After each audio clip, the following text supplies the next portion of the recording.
Thanks, guys. Alongside me from the Indiana Daily Student, I have Michael Ramirez and Josh Eastern, and we're talking IU men's soccer, of course, right before this big matchup against San Francisco. And just to start us off here, Michael, what are your general expectations for this team? There's a lot of big expectations this season. I think that's the best way to put it. You got the #2 recruiting class coming in, Mason Toy, Thomas Ward. They bring a lot of versatility to the team, and then you got that really good defense and back line in Grant Lillard, Timmy Mel.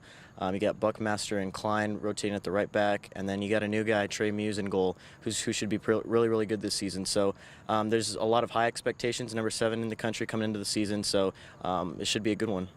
Now, looking at the team, one of the biggest holes has to be Tanner Thompson, and how are you going to replace him? Now, Josh, I know you recently wrote a piece about Trevor Swartz and his relationship with Tanner and his potential to possibly replace him. Can you just talk about the dynamics between Tanner and Trevor? Yeah, well, both of them grew up about 40 minutes away from each other, just outside of Sacramento, all the way back in California.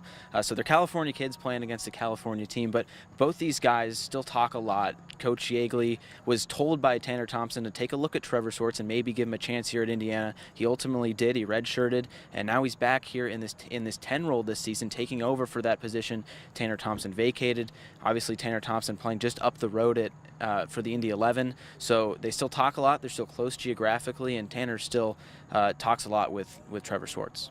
And Trevor Swartz, of course, is going to play a vital role if Indiana is going to try and improve on one of their biggest struggles last season, which was goal scoring. And Michael, how do you think this team adjusts and finds a way to get the ball in the back of the net a little bit more often? Yeah, you got some new guys coming in, Thomas War, Mason Toy, and then you got Hyacinth, who's coming back from last season. Coach Yeagley really stressed the importance of being more consistent in front of net this season, which I think they have a really good chance to, as long as they just find ways to, like you said, put the ball in the back of the net. That's really all they have to do, and they've shown it these first couple of games. We've already seen it in their last game where Griffin Dorsey they figured out a way to get one in the back of the net during the overtime in the golden goal period. So they're already looking bright this season and should see more of that.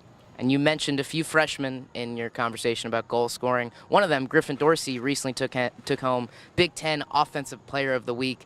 Josh, what have been your impressions of the freshman class and how they've played and carried themselves so far? Well, first of all, they've come in and they played impact minutes. They're already starting. We saw Thomas War get in the starting lineup. We saw Griffin Dorsey, Trey Muse. They're all over the field, really. And I think that's the biggest thing about this recruiting class. They came in, they were highly touted, and they're coming in and they're showing that they were worth that #2 or #3 ranking. And they're all playing really well right now. Griffin Dorsey obviously getting that Offensive Player of the Week. You don't see a freshman after his first weekend get that all too often. So he's coming in, he's making an impact right away, and so is this whole freshman class. Now, lastly, for both of you, who's a player that no one's really talking about that you think might break out and really have a big impact on the performance of this Indiana team? I definitely think it starts up top with Thomas War. He's coming in. He started the first 2 games of the season at striker, and if he continues that and continues to play well, I don't think he's going to be knocked off of that starting lineup and that starting 11. So I think if he just stays consistent in front of the net, like we already talked about, I think there should be no problem with him staying in that starting 11 and him keep improving as the season goes on. I'm going to go with Frankie Moore. He's kind of holding midfielder. Nobody really talks about him because he doesn't really do all that much on the score sheet. He does a lot on the field, and if you watch Indiana play, you're going to see him sitting right in front of that back line with Jeremiah Gutjahr, and you don't really talk about Frankie Moore all that much because he doesn't really score that many goals, but he plays such good defense, and he does what he needs to do on the field so well, and that's what makes this team kind of tick, because he lets the front 4, front 5 do what they want to do. It also gives a little bit more of a buffer to that back line that's already pretty good. So Frankie Moore is kind of a guy that you're not going to see a whole lot on the stat sheet, but he's doing a lot on the field. Well, that does it for us. Thank you very much, and we'll send it back to you guys before the big matchup against San Francisco.